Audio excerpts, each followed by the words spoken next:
The Pennsylvania primary is coming up. While you figure out what you're going to wear, we'll pick all the top stories and talk about them on Inside Story right now.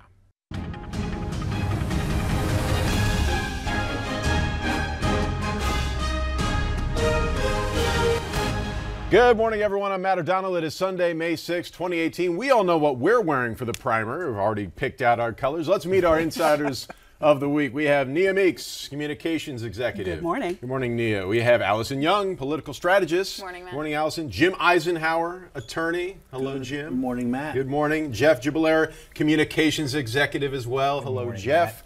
Let's talk about the Pennsylvania primary. It's 9 days away. We have a grab bag of topics, so many things going on. The idea that Pennsylvania could be ground zero for a Democratic retake of the House. We have a nasty governor's race. We have a heavily watched Senate race. Let's talk about this one. Democrat Alan Howe, who is running to defeat incumbent GOP Congressman Scott Perry in Central PA, says if he wins, he will, there's Lou Barletta, by the way. We'll get to him in a moment. But, Scott Perry, Alan Howe says if he wins, he will vote to impeach President Trump. This despite warnings from fellow Democrats like House Minority Leader Nancy Pelosi, who said talking impeachment is a gift to Republicans. Is it a gift to Republicans, Jim? I think it depends on, the race and who you're trying to appeal to. I've noticed this trend in other races. I think the fellow running for Congress in Bucks County said one of Trump's proposals was idiotic. This kind of vitriolic level of campaigning. Everything's been thrown off by Trump. So I think nothing's out of bounds. It would be fairly unique at this point for people to actually talk about, I don't know, policies or, issues. And we'll get to that at some point. Eventually right? we will get to that. And I believe when you're talking, well, actually when you talk to voters, they will tell you, they want to know what are you going to do about health care? What are you going to do about education? What are you going to do about safety? Traditional issues that they still don't hear answers for. Right now we're hearing a lot of noise out of D.C. and that's sexy, the whole impeachment thing, but it's not necessarily relevant. As anyone will tell you, even if this president were impeached, it's not going to change anything. Right behind him is Vice President Pence. So there it is. Central Pennsylvania, impeach Trump, doesn't seem like it goes well together to me. It doesn't. I'm never one to openly agree with Nancy Pelosi, but she's right on this. This is a gift to Republicans. Let the Democrats keep talking about impeachment because, particularly in Central Pennsylvania, this does not play well.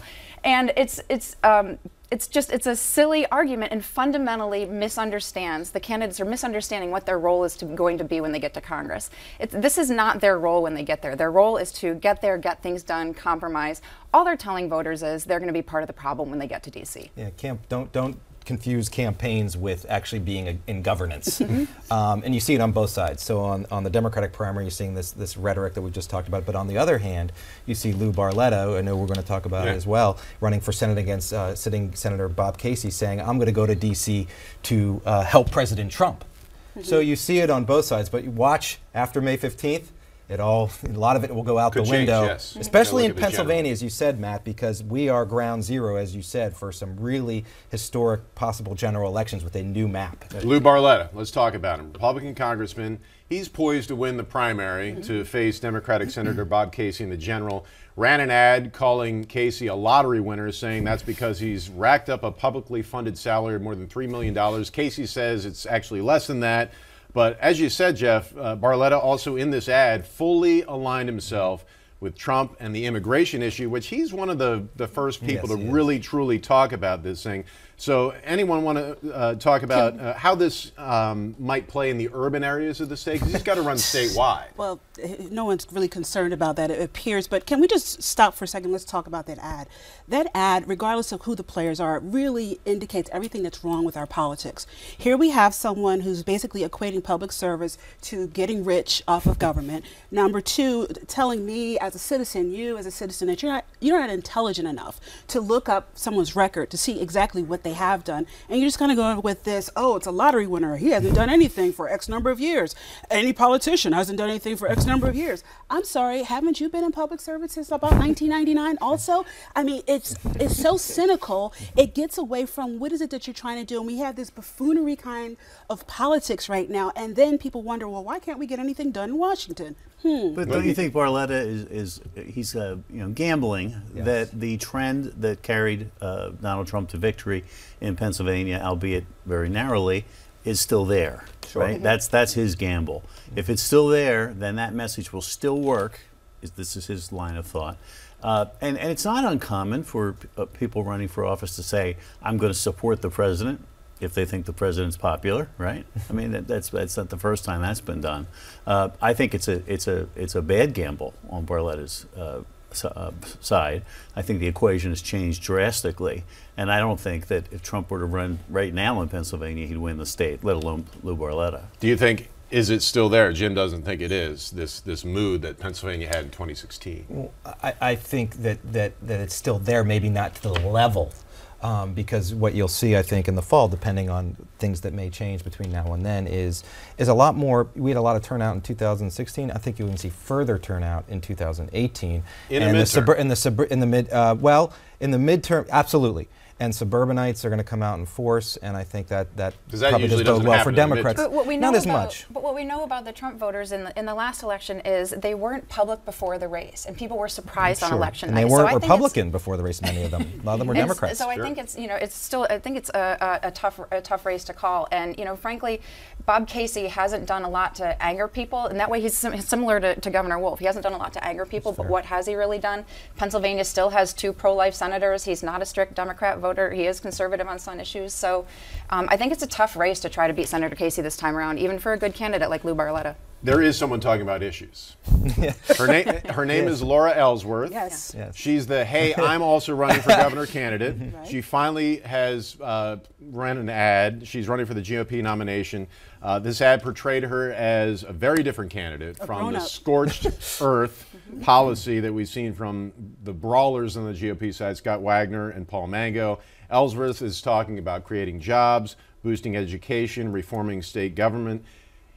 Is Ellsworth not negative enough to have any chance? And that's a cynical question, but I know it's a fair question, and this is we don't have enough time to talk about why I want an open primary to allow independents and others to vote in the Republican primary election. Laura Ellsworth, and I've talked about her 2 or 3 times on the show, would be Governor Wolf's worst nightmare.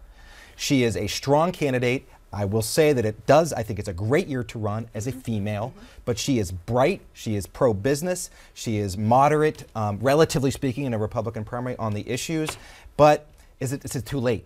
Is 10 days enough to get out the word? And to Republican primary voters who tend to be more on the conservative side, hence Mango and Wolf going at each other to out-conservative. Why did she wait so long to run an ad? It would be interesting. She had a hard, Laura, I know Laura Ellsworth, Jeff's right, she is a great candidate, but she waited too long to raise the money. She didn't have the money to be up on TV. The ad is great, and it's actually, I saw a poll this week, it's actually helping her numbers. And she may finish second in this primary, and Paul Mango and all of his negative ads, and we talked about this a couple weeks ago, have backfired on him. So, her running this positive ad, running a positive campaign, I think actually positions her really well in the party. She's running good. In the future, right? Yeah, but what's really interesting, and I hear what you're saying, but I take Chester County as an example.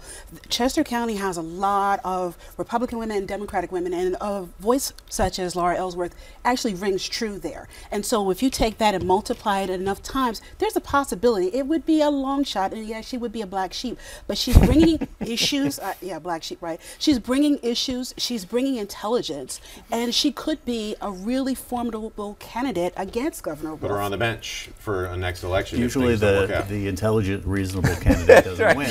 Tim is unfortunately right. I wish I was wrong about that. And the party is not behind her for the most part. they've already by Wolf. Excuse me, Wagner. That was his polling numbers are still up. I think it's a battle for second place between Wagner and Ellsworth right now, but I think Scott Wagner wins this primary. All right, there's some irony in this one. This new congressional map replaces the gerrymandered one that the GOP drew in 2011. The Philadelphia Inquirer reveals that dozens of Democratic state lawmakers voted for that gerrymandered map for Republicans, like Margot Davidson of Delaware County, Angel Cruz of Philadelphia, John Galloway of Bucks County. So now that we have criticized the map, but Democrats voted for it, how do you explain that? Well, I know from the perspective of Congressman Brady, for instance, what he has said is I was looking at it from a Philadelphia perspective.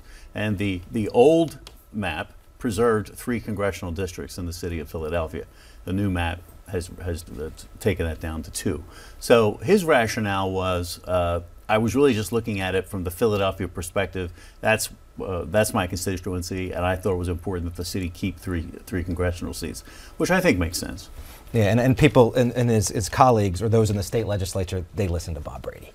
And if Bob Brady says, and by the way, he had support from then Congresswoman Allison Schwartz, Mike Doyle out in Pittsburgh, Shaka Fatah in Philadelphia, all said we're okay with it. They thought the alternative was worse, and they never could have imagined at that time there'd be a court case that would overturn the map. Okay. Republican Congressman Pat Meehan abruptly decided he's going to resign from the House. He's done. As you know, he was accused of workplace harassment.